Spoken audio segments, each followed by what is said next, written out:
democracy is globally preferred, due to the dangers of concentrated power in one person's hands, as seen throughout history. Dictators often exploit chaos, manipulating situations during desperate times and suppressing opposition through violence. They commit atrocities, including massacres and genocide, claiming ethnic cleansing. Enduring life under a tyrannical dictatorship extinguishes hope and fuels the flames of rebellion. The oppressed often find the strength to rise up, overthrowing their oppressors and, at times, seeking retribution by sacrificing their own lives. Watch this video till the end and explore to witness the downfall and execution of some of history's most notorious dictators. Let's begin with Benito Mussolini. Benito Mussolini served as the fascist dictator of Italy from 1922 to 1943 without adding any personal viewpoint. Following Adolf Hitler's example during World War II, Mussolini implemented anti-Semitic policies targeting the Jewish community in Italy. These discriminatory measures affected all aspects of their lives. Shockingly, Mussolini even planned to deport 20% of Italy's Jewish population to Nazi death camps. In 1943, Mussolini was voted out of office, but he ignored the decision and returned to work the next day as if nothing happened. However, he was quickly arrested and put in jail.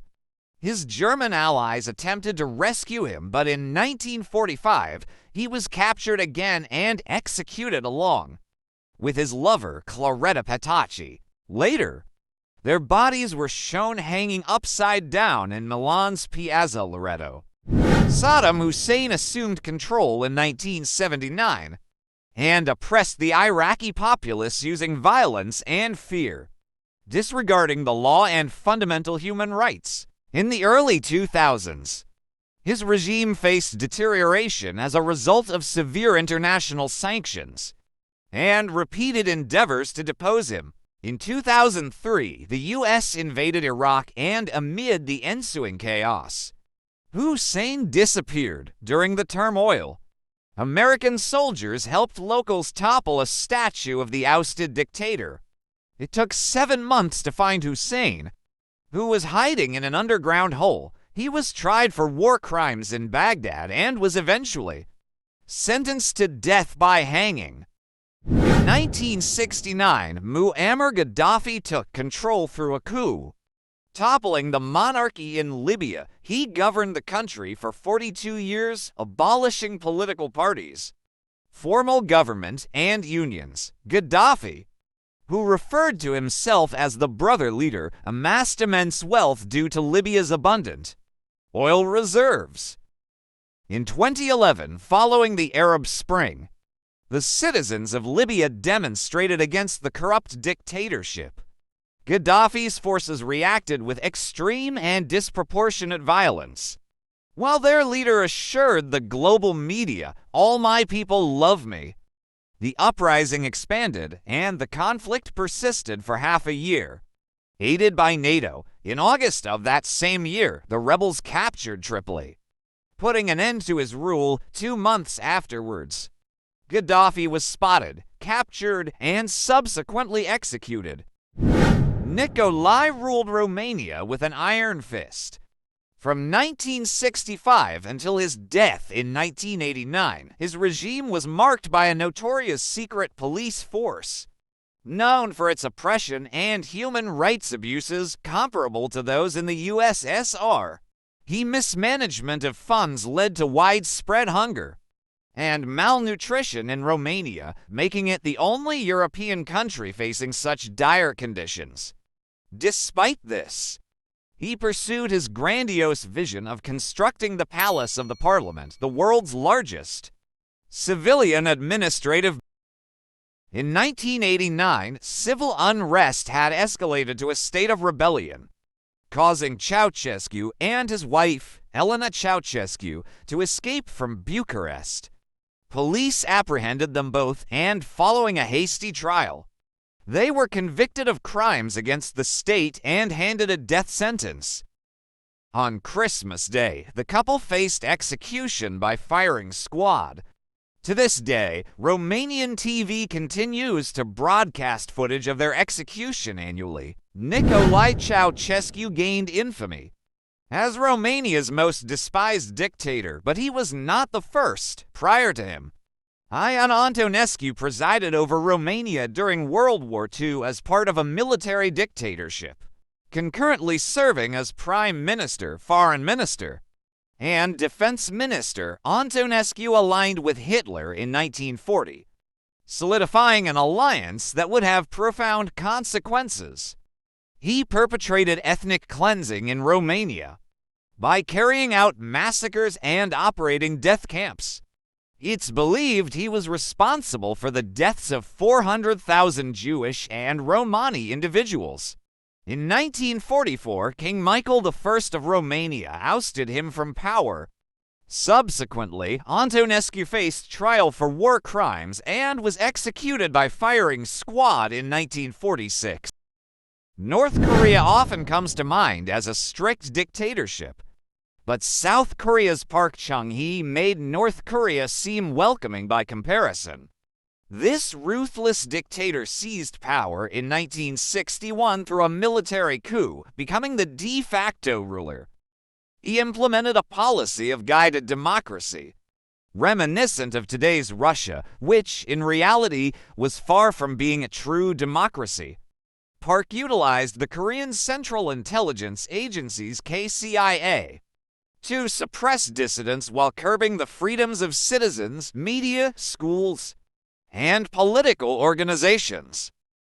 In 1972, he declared martial law, ultimately triggering a revolution that brought down his regime. However, Park met his demise at the hands of his long-term companion and ally, Kim Jae-kyu, who also happened to be the chief of the KCIA.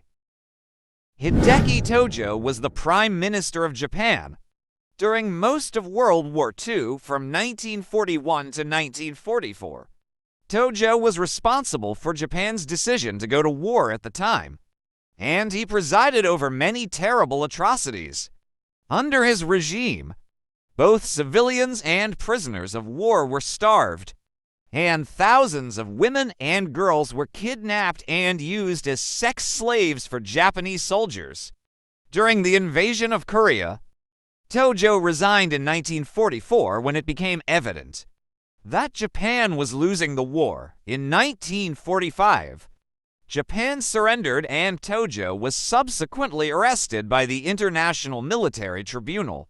For war crimes, he received the punishment of death by hanging. Like many of the tyrants on this list, Norway's Viktor Quisling saw the chaos of World War II as the perfect opportunity to seize power. Quisling was an anti-Semitic fascist who met with Hitler and urged him to invade Norway. Hitler did so the following year, and Quisling named himself the head of government. His regime collapsed within a week due to public backlash, but he remained the leading Norwegian politician under German leadership, while Norway was occupied by the Nazis. Quisling was responsible for sending at least 1,000 Jewish people to their deaths and was despised by the Norwegian people. In fact, his name, Quisling, is a word synonymous with traitor in Norway. To this day, he was put on trial for war crimes when Norway was liberated in 1945 and executed. In 1762, Peter III ascended to the Russian throne, but his reign was marked by conflicts and poor decisions. He alienated his advisors, nobility, military, populace, and the church, making numerous enemies. His unpopular wars claimed the lives of thousands of men, and he further angered his supporters by withdrawing from the 7 Years' War and making peace with Prussia, a move that frustrated those who had been fighting for that cause for years. After just half a year in charge, it became evident that Peter's reign was heading towards disaster. His spouse, Catherine, secretly schemed to dethrone him and claim the Russian throne for herself. Eventually, Catherine II, famously called Catherine the Great, emerged as the new ruler. Peter willingly abdicated the very next day, but unfortunately met a tragic end. He was arrested and allegedly assassinated. The exact circumstances surrounding his demise remain shrouded in mystery. Nicholas II of Russia is remembered as the final emperor of Russia, and the last of the Romanovs. He assumed the throne in 1894, presiding over a period marked by social and political turmoil. Due to heightened oppression and corruption within his regime, the tension reached a breaking point in 1905, when protesters marched to his Winter Palace in St. Petersburg to oppose the Russo-Japanese War. Nicholas II's response was brutal, resulting in the deaths and injuries of hundreds, an incident that became infamous as Bloody Sunday. Nicholas II ultimately lost the throne due to his mishandling of Russia's role in World War I. His unpopular reign led even those outside of the socialist revolution to desire his removal, leading to his abdication in 1917. Tragically, a few months later, Nicholas II, along with his wife, for daughters and son, was brutally executed.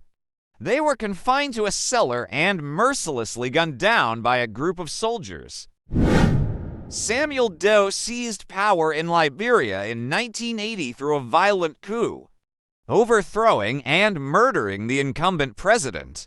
He disregarded the country's constitution and in 1985 won a presidential election widely criticized as fraudulent. Doe's regime was marked by corruption and brutal suppression of dissent, earning him a reputation as a tyrant among those who opposed his rule. Attempts to assassinate and overthrow Doe were consistently thwarted through violent means. In 1990, a rebellion trapped him, yet he adamantly clung to power. Following his capture, he endured a grueling 12-hour torture session before meeting his ultimate demise. King Charles I of England, like his predecessors, believed in his divine right to rule. However, he took it a step further, aiming for absolute power and considering himself second only to God. He asserted the authority to alter laws as he pleased, viewing dissenters as defying not just him, but also God. Charles I was essentially a dictator, driven by an unyielding desire for control. Charles' refusal to heed advice or engage with dignitaries greatly diminished his popularity as a ruler. His tyrannical governance, marked by a disregard for established laws, sparked a devastating civil war considered the bloodiest ever fought on British soil. Despite multiple opportunities to repent and negotiate peace, he refused to acknowledge any wrongdoing. Consequently, he was sentenced to death and publicly beheaded in 1649, facing his fate before a crowd at Versailles. Julius Caesar, the famed figure of ancient Rome, gained immense popularity as a revered general and politician, credited with expanding and strengthening the Roman Republic. However, in 44 BCE, he was appointed dictator for life. He named his grandnephew as heir, but designated the general Decimus Junius Brutus Albinus as successor in case of his heirs. Caesar planned numerous reforms, aiming to establish a robust central government. In pursuit of this goal, he augmented his own power while diminishing the authority of Rome's other politicians. However, this move faced strong opposition. A significant faction of politicians who disagreed with Caesar devised a plot to assassinate him. The individuals plotting against him came to a collective decision to carry out his assassination during the upcoming Senate gathering. It is believed that approximately 60 senators were involved in this plan. During the subsequent meeting, they swiftly approached him wielding knives, inflicting 23 stab wounds upon him. Julius Caesar stood out in this list as a benevolent dictator who garnered the love of his people. Regrettably, Rome witnessed a series of calamitous leaders following his demise. Emperor Domitian ascended to the throne in 81 CE and is widely recognized as one of the most disastrous Roman emperors ever. He was infamous for his egotism, paranoia, and merciless behavior. Lacking clarity, Domitian perceived threats and insults everywhere, leading him to become a vindictive and cruel ruler, distrusting the Senate. He executed several senators for treason and sought to consolidate absolute power for himself. By this time, nearly everyone seemed to be plotting against him. A member of his own imperial staff was enlisted to fatally stab the unsuspecting emperor. His demise was met with celebration in the streets, marked by the toppling of his statues throughout Rome. Thanks for watching, and don't forget to subscribe for more.